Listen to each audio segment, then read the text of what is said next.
Hey everybody, it's your boy Surge Dragon, and welcome back to another edition of the Heavens Monsters Podcast. With me always is Terrence, aka T-Money. If you smell what the lion is cooking.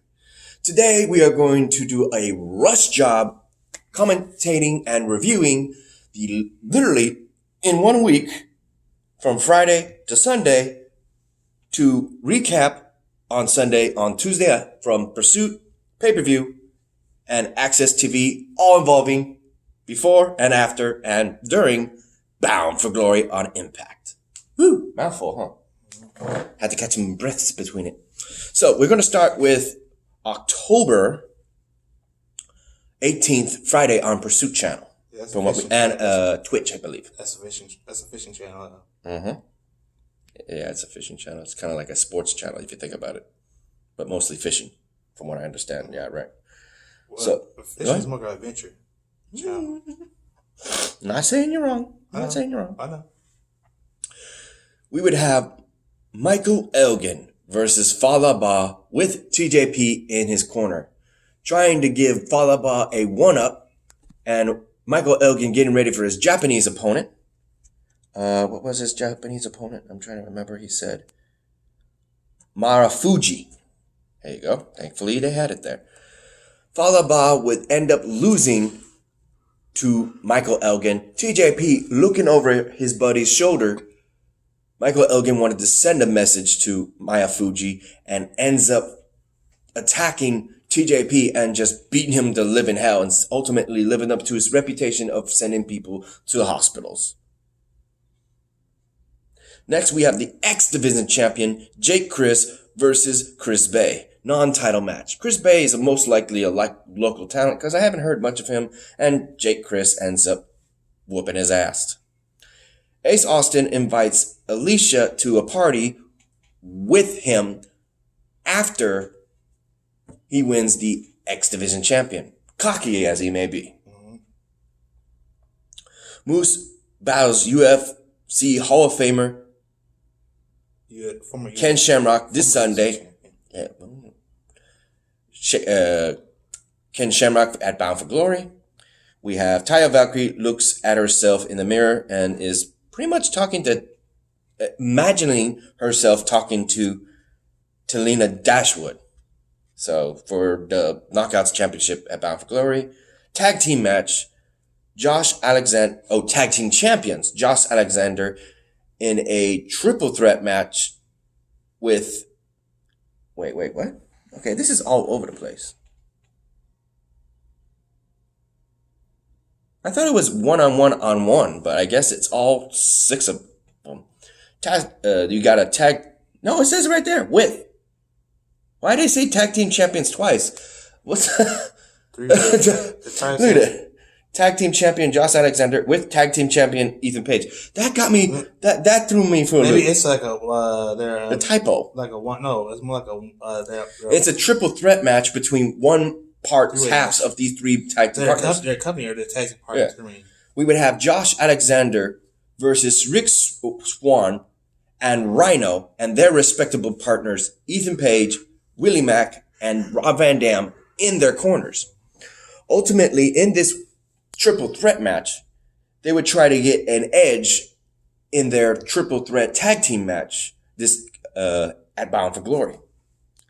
Sadly to say, for our hardcore extremists, Rick Swann ends up getting the match because of Ethan Page interfering, knowing that this doesn't mean anything to them. It's not Bound for Glory, so they don't mind taking the loss because they will be fresher come the actual pay-per-view.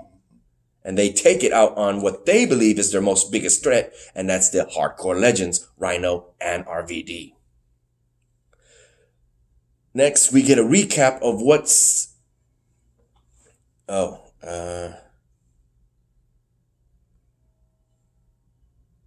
Yeah. Sami Callihan delivers a very real message to the world champion match with him and Brian Cage, saying that he is going to win, and whether you like him, hate him, you will respect him and call him the world champion in Sami Callihan. And he says, and if you don't like that, you can go screw yourselves, or fuck you, basically. He says that to the entire world. Okay.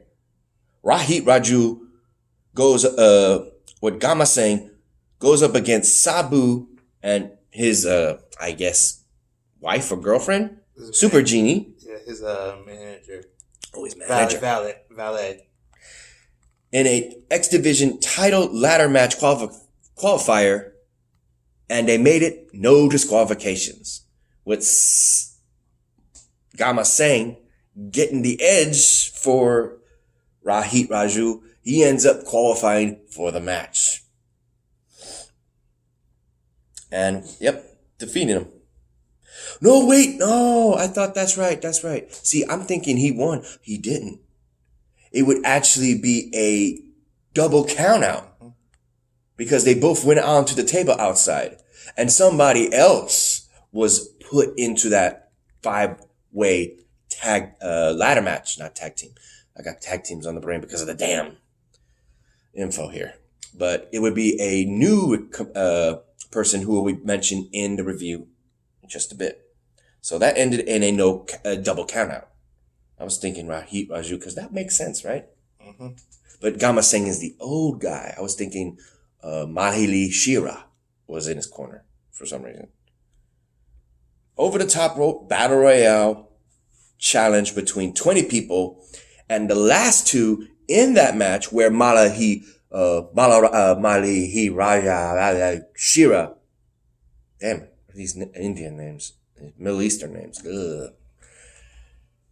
Shira would be in that match along with Eddie Edwards and everybody else who will be participating in that match. And here was the rules. Everybody would be thrown out over the top rope, and whoever was the second to last would be the first one in the gauntlet match, and the one who won the match ends up being at number 30. So there's a lot of names, so I'm not going to cover them, but Mahabali Ashira ends up winning the match and getting Eddie Edwards to be second, meaning Eddie Edwards literally has to go through 29 other men and try to pick his pick. But that's the thing, whoever comes out on top ends up getting their pick, including women. It was men and women in this match. Whoever won got their pick of their title shot. Knockouts, tag teams, X Division, or world title.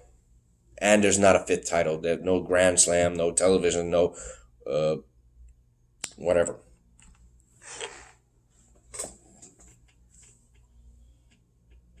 And that would be the end of the night, leading up to Bound for Glory. While he looks up Bound for Glory in 2019 on October 20th, a shout out to our boys Xavier Hill, Mike Henry, and Andre Mitchell. A link to their YouTube pages will be in the description down below. And a remaining shout out to Renee, Chris Petrie, Farrell, and Delvin. We'll be right back. Okay, we're back, and we have Bound for Glory review. Let's go. We have, starting off the show, Call Your Shot Gauntlet match, as reviewed, ending the show on Friday. We have Eddie Edwards starting the whole shebang, leading up to Malahi Shira, sorry if I butchered that, at last. We have so many people coming in. I mean, so many. We had Hornswoggle. We had Joey Ryan. Joey Ryan, man, that was weird. He's the guy with the lollipop. He's the baby lotion mustache guy. And he actually got telling people to touch it. Yeah, they did. They try and come out what they did back in the day. Only thing is, here's the weirdest thing. I have to show you guys this. I clipped it. He actually had one guy touch his groin, and then he had another guy hit that guy's groin, and just created a chain of all these guys touching his groin and their own groins. And Eddie Edwards, he's like, what the hell's going on? He's like, ah! help. And he just grabs the last guy's groin willingly. And then he just goes, whee! And he gets everybody thrown. Like, what did I just saw? Then Havoc and Rosemary come into the picture, and he tries to get all sexy, like pouring out his trunks and pouring baby lotion in there while the lollipop is in there. And he says, gotcha! They just freaking double clothesline his ass. And this is an over-the-top rope rules. The only exception is when there's two last remaining participants, it's a pinfall or submission as well. In which case, Madman Fulton would come in, and interesting enough, he actually pulls out the lollipop that he had in his little pocket, I guess, of his trunks, and he put it in Madman Fulton's mouth with the baby lotion on it. That's just kind of like what Austin Aries did. That's just kind of like what Austin Aries did to Christy Hemme. Madman Fulton eliminated his ass. Then Hornswoggle shows up. King of Short Style, they're calling it. And he had long ass hair and a beard. He changed his look. They still call him Swoggle? Swoggle, yep. They just call him Swoggle. Not Hornswoggle no more. That's right. Thank you. That's the they use, and they can't use that in Impact. We have so many people showing up. It was interesting. But ultimately, it would come down to literally the first and last pick for Eddie Edwards to actually try his best to get the win and actually succeed with the Boston Knee Party, ultimately going literally through 29 men to get the win.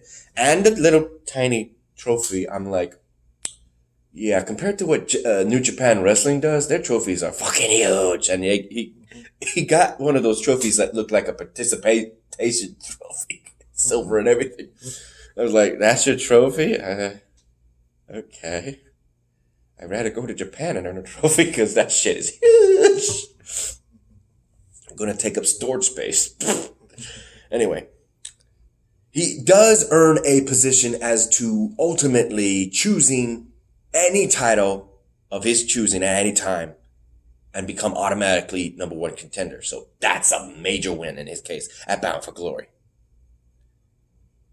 Kiera Hogan, Tommy Dreamer, Fulton, Sabu, Shira, Pure the Rules. I think it says everybody. There was one woman who came in that everybody was hyped about. There's Rosemary, OVE's Fulton, Havoc, Swinger, Johnny Grace.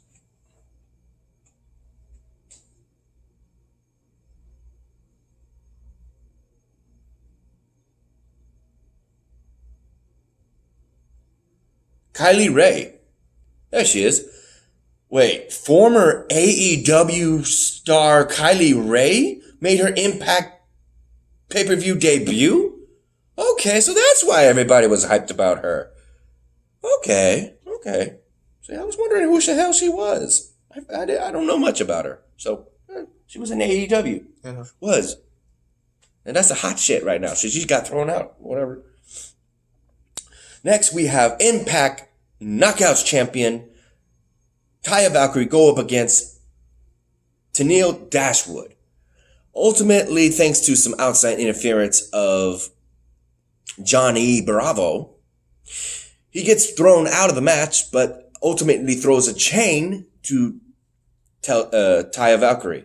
She ends up trying to use it, fails miserably, and it ends up in the hands of Dashwood. She thinks of using it, even though the ref sees it and just tosses it, tries to hit her finisher once again, and fails and gets the, I think it's called Gates of Valhalla. It's just her slamming her face first. Road to Valhalla is what it's called. And you're still your longest and continuously longest reigning Knockouts champion, Taya Valkyrie. Three-way tag team match, Impact champion, world tag team titles. The North, Rick Swan and Willie Mack, and the Hardcore Legend, Rhino and RVD. This match I had to skim through, but I had to go back because something threw me off. Like, what the hell just happened? Dude, what? You're not going to believe this. In this match, Rhino was getting ready for Gore. And I guess throughout the match, people were just one-upping Rob Van Dam on his moves. Case in points, Willie Mack's 6-star splash against his 5-star splash. That's just one thing I went back to see. RVD was his move was a frog splash. Yeah, 5-star frog splash. Yeah. And then Willie Mack has a 6-star frog splash. But in this match, at the end, Rob Van Dam, when Rhino was going to go for a Gore, he super kicked him. And then he super kicked Willie Mack and Rick Swann. Ultimately, the North took advantage of that and retained their titles. And Rob Van Dam just straight up turned heel. And the fans are screaming, "Why? Damn, why?" He doesn't care. Of course, he is Girl's heel, so he had to do it. His girl is a heel. Yeah, I said his girl's heel, so y'all know he had to do it. Just like John Morrison. In her Ted Backer, she was a heel. He was being faced, so he just had to turn heel. Mm-hmm. Yeah, that works. Michael Elgin versus Nomichi Marufuji. I just know him by Marufuji. That's the only thing. I don't even know this guy, but he's a Japanese competitor that Michael Elgin didn't get to fight. And he had a bandaged arm. He had that weird looking tape that Cesaro always wear, and John Cena wore at one time. In which case, throughout that match, he fought him tooth and nail. Michael Elgin hit him with some of his best moves, still couldn't put him away. Then something happened. His head or his neck got really hurt bad by Michael Elgin. Michael Elgin put him away and won the match. But you know why? They had that tape on their arms, right? What? Because they're injured. Mm-hmm. 5-way intergender ladder match for the X Division Championship. We would have the defending champion, Jake Chris. We have Tessa Blanchard, Daga, I remember there was another, Ace Austin, and then the final competitor would be AC Romero, a very big competitor. I mean, he gives Big V a run for his money on fatness and needing a shirt. But he's bearable compared to Big E. Big V. May he rest in peace. Big Daddy V. Big Daddy V. May he rest in peace. See, he did that because his name was V. Uh-huh. Plus, he was originally known as Viscera. Yeah, but this guy, he's huge. To see this guy move the way he did was insane. You should have seen it. I might have to clip that too, because they were breaking all the ladders. Him alone was breaking all the ladders. This was crazy. We would see Ace Austin do a rolling out of the ring onto a setup ladder on Jake Chris, your boy Petey Williams, a Canadian Destroyer. We would see Tessa Blanchard, while the big guy Romero was on the freaking top of the ladder. She pushes him off and he falls on lands on the table right in front of the audience, and it pushes the guardrail. He pushes the guardrail with the ladder falling right behind him. Oh my God, that was crazy. Ultimately, in this match, it was should have been Tessa Blanchard, who would be the first, I think, technically, first female to win a division championship. Yep. But it was robbed underhandedly, taken from behind, is Ace Austin, who ended up winning the title and became new X Division champion. You see, that's how Impact does. They don't allow women to win the male championship belt. Yeah, but I had a feeling. Okay, hold up. We'll be right back. Quick. Okay, so I'll have to cover that part later. I'm going to speed read this so he can go home, because it's right here. Ken Shamrock versus Moose. Moose cheated the whole damn time and ultimately won against Ken Shamrock with a hit to the exposed turnbuckle.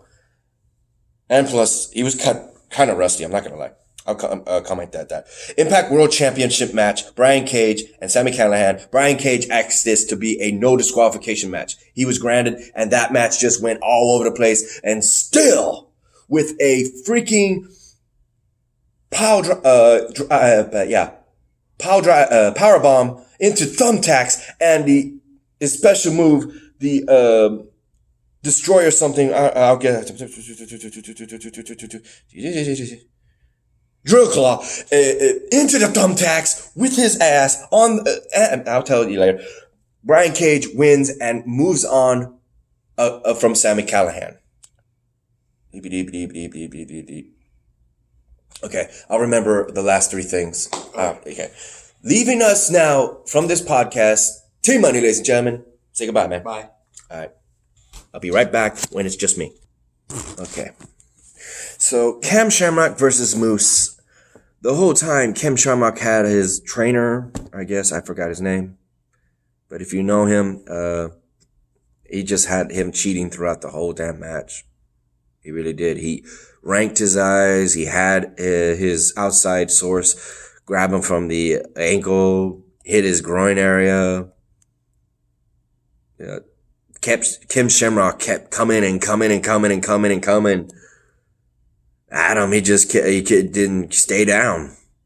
It was until Kim Shamrock was thrown into the turnbuckle that his outside source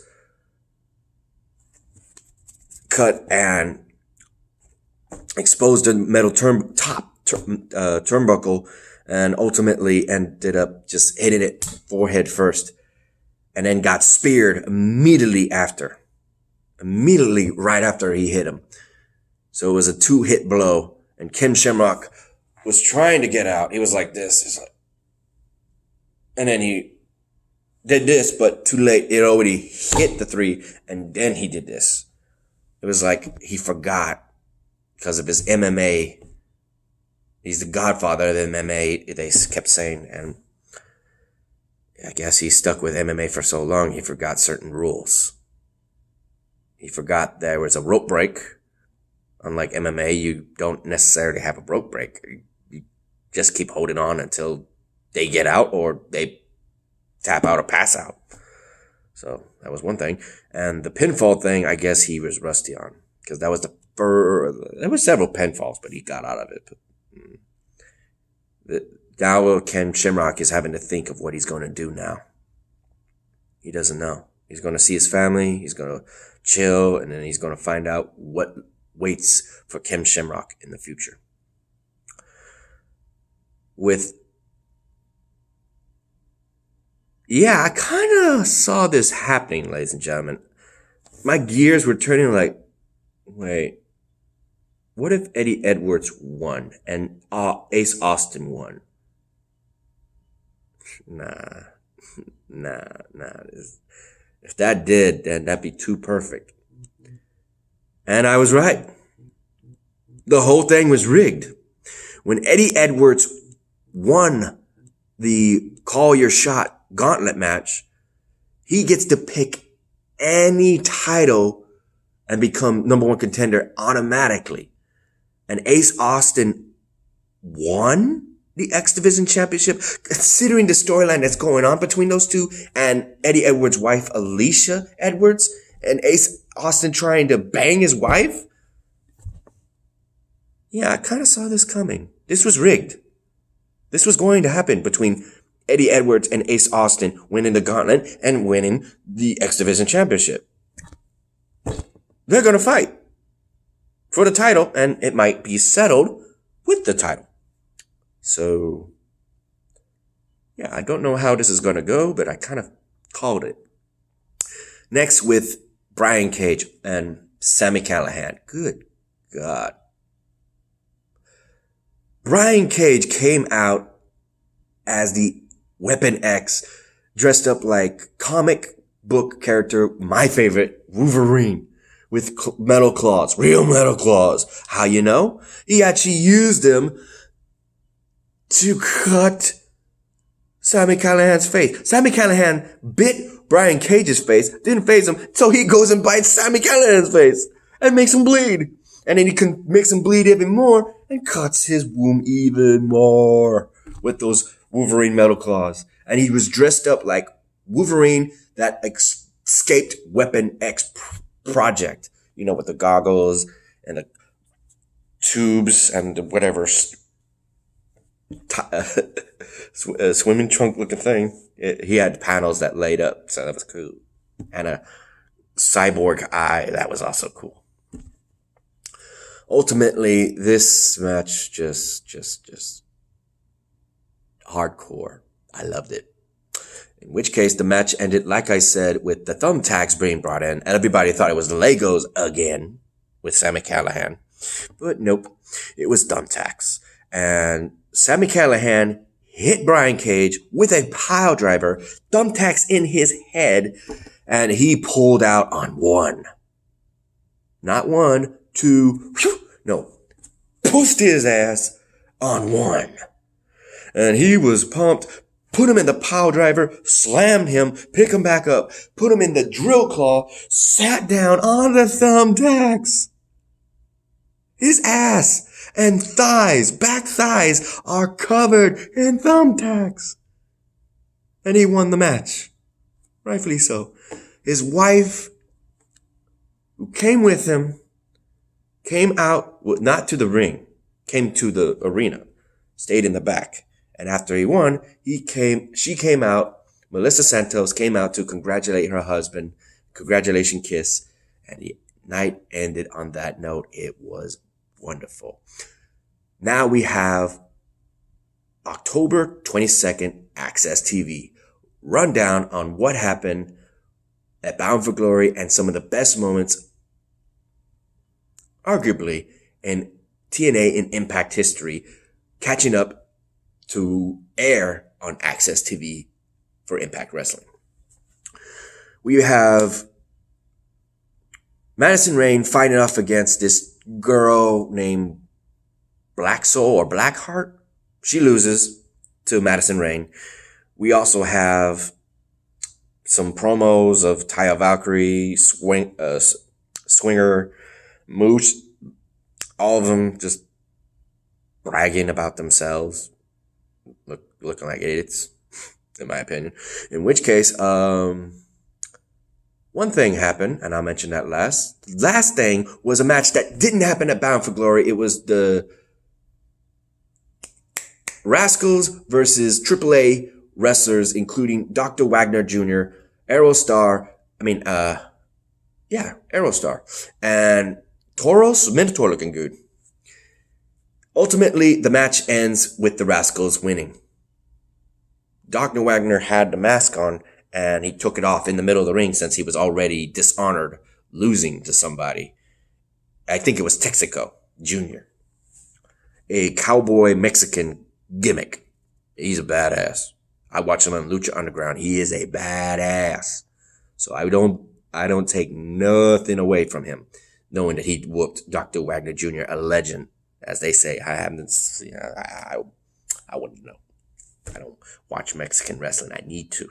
I need to watch AAA. They have it in English now, but finally, before that, they covered that, would be the confrontation and interview of Brian Cage on the panel that they were talking about. And he's happy to hear that he's congratulated, that he won. What's going to happen with Brian Cage? Sami Callihan showed up onto the panel and said, what's happening next? He wants a match next week on the premiere of Access TV with Impact Wrestling on a Tuesday, and says that if he does Brian Cage said that you don't deserve a damn thing.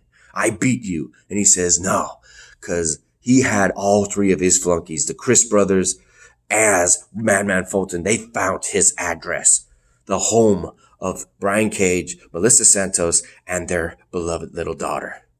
He brought up his daughter's name, his baby girl, and he said, you got the balls to bear. He got him by the throat and showed him the footage. And he said, they're waiting for the word. They're waiting for Sami Callihan's word. Thumbs up, thumbs down. Brian Cage knew they were at his house. And if he didn't answer, they'd attack his wife and his daughter. And they did. They did already on the 11th. October 11th, they did attack Melissa. He knew for a fact he wouldn't put past him that he would sick them on him. And he he was yelling in his face saying, be a man now, come on. And he said, fine, I'll give you what you want. Match next week. And then he pulled him back and said, I'm gonna kill you next week.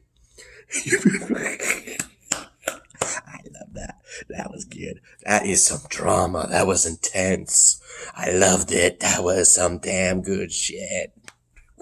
Got me on my pins and needles. What's going to happen? Oh, shit. So next week on Tuesday, we will have the premiere episode with the title, Impact title, heavyweight title on the line. I'm saying title too many damn times. I got to finish this. It's already past 30-minute mark. So with that said, that's it for the show, ladies and gentlemen. Thank you for watching. I managed to squeeze it in here. If you liked this video, give it a thumbs up. If you didn't, give it a thumbs down. Hit the subscribe button, like the content. Hit that notification bell, like the content. And see you guys in the next Heaven Monsters podcast video. I'm Surge Dragon. That was T-Money. Peace out.